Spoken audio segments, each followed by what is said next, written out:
Hey, what's up, everybody?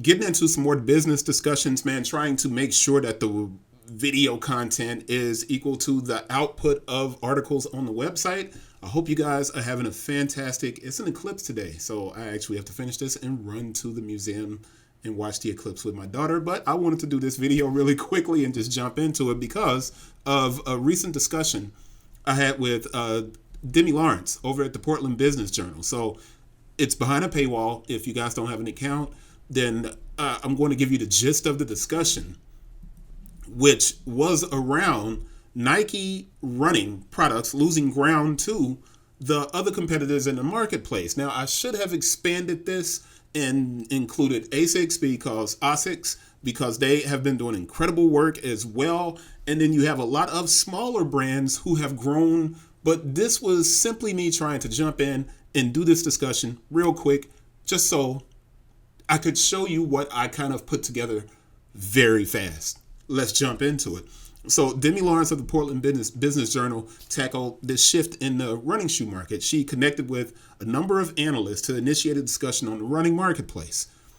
I discussed with her my research, which included visual checks and retail dives. I also pulled together a lot of data here. So Nike is still by far and away the dominant brand, but they have allowed the smaller other brands to begin whittling away at the lead. But the changes are really interesting to study. So when you get a chance to look at it, it's going to intrigue you, and I think it's going to be intriguing. So let's keep going down because the information is here in this post, as you see next to me. I decided to take a moment and look at third-party data year over year for the following sneakers that you see down here in the list. Utilize resale as a gauge for retail performance. I always do this because I think a micro set of data reflects what is happening on a macro level. In other words, you can take a small set of data, and you see this all the time in different surveys and things that are taking place. And it truly does reflect what's happening at the greater marketplace, specifically when it comes to running shoes, because we know that running shoes are not hyped resale products, that people are typically buying these either in arbitrage situations or there's a store that is selling them themselves on third-party marketplaces. Now, there's a bunch of variables that can be extracted from the data that I just compiled. And I wonder what you guys would think. I wish this was live and I wish I could do that, but I don't have a big enough following to go live like that because I just be talking to myself just like I am now. So the charts that I'm using here, like I said, are from third-party data sets. And I utilize the keywords brand plus style plus men's. If I had utilized women's, I think, and I didn't do it, I didn't do the research, I think the numbers would have been even worse for Nike if I'd utilized women as opposed to men. So think about that, and I may go back and do it, but let's keep rolling. Now, there's an overlap in the products that were sold, and that's because they carry other attributes in the listings. So when people list it, even on Amazon or eBay or wherever they are, people will include different kind of things to get a higher ranking and to be seen and be more visible to sell. So the keywords that I use are pretty broad. And that kind of caters to Nike, if you think about it, because they produce over 6 different versions of the Pegasus running shoes. You got the Shield, you got the Winter, you got the Gore-Tex, you have the Trail. So if you just simply put in Nike Pegasus, all of those are going to be included, and the price points vary from $130 all the way up to $200 a pair on some of those shoes, which would make you think that Nike's going to have the higher price per pair sold, but that's not the case. Now, the same goes for the other brands. They have other iterations of their styles that I used.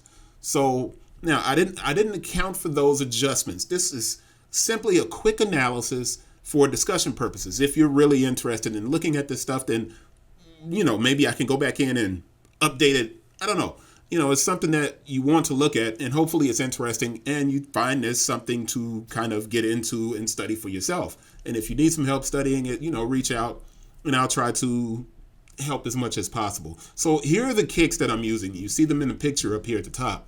The HOKA Clifton, Nike Pegasus, the Brooks Ghost, and On Cloud 5.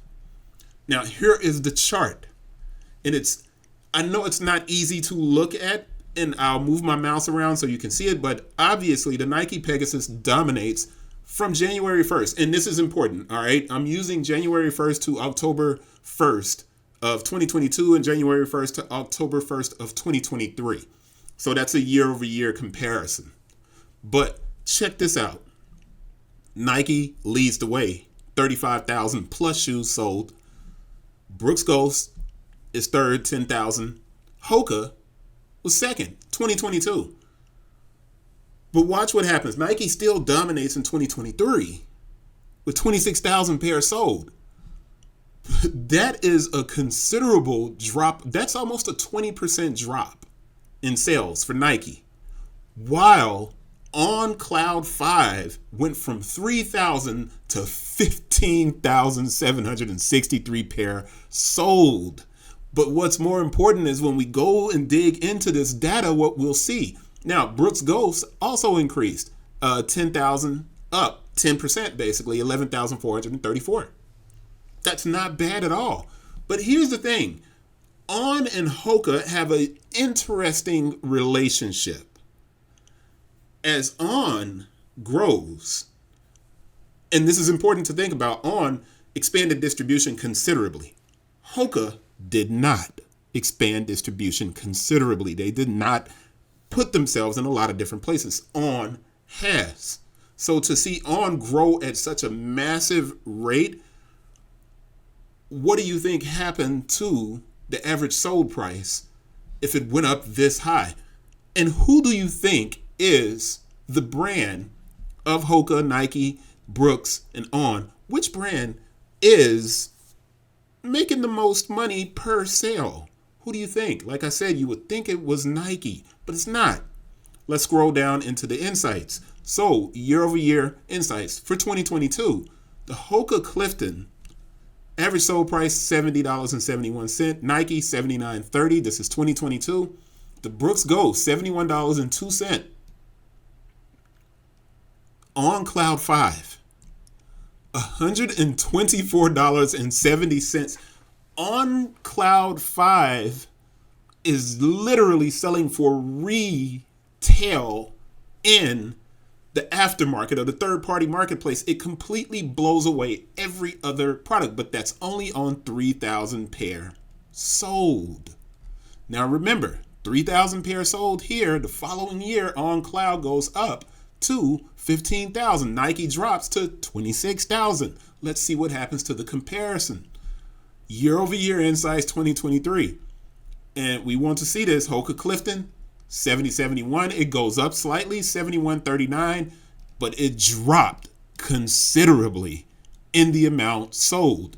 And this means for me, when I began to write an analysis, I'm going to say that the same people buying On are the same people buying HOKA. And because HOKA did not expand distribution, they lost sales to On. Am I right about that? Not sure. We have to look at that. We have to think about it. There has to be more research done, but this is really interesting and compelling stuff. So let's go down and see what happened to Brooks. Brooks, as they increased in pricing, $71.02 in 2022, it dropped to $67.47. That is considerable. I mean, it's a big drop. And I know somebody's like, it's only a few bucks. That's a big deal because they increased the amount they sold, but it sold at a cheaper price. Now, could it be that Brooks has also expanded distribution? And if you expand distribution, what happens? Remember, On Cloud grew tremendously. 15,000, 3,000 to 15,000. They had 124.76, and it is now this year $99.46. On may find itself in a very difficult position soon as they continue to expand distribution. You want to sell 15,000 shoes. You want to sell a lot more than that. This is, like I said, a small data set, but you have to consider as these brands chip away at Nike, On and HOKA are in a battle. I need to do ASICs. I need to do ASICs because it's going to open up a completely different discussion. So maybe I'll do that in a different video. I'm going to end this one here, and I will see you guys on the next one. Let me know what you think about this type of content, and I'll do more of it. I'm definitely going to share this to LinkedIn, but it's an interesting thing to consider. I'll see you guys on the next one. Hope everybody's having a great day. Enjoy the eclipse. I'm getting out of here now so I can go and see the eclipse. Peace.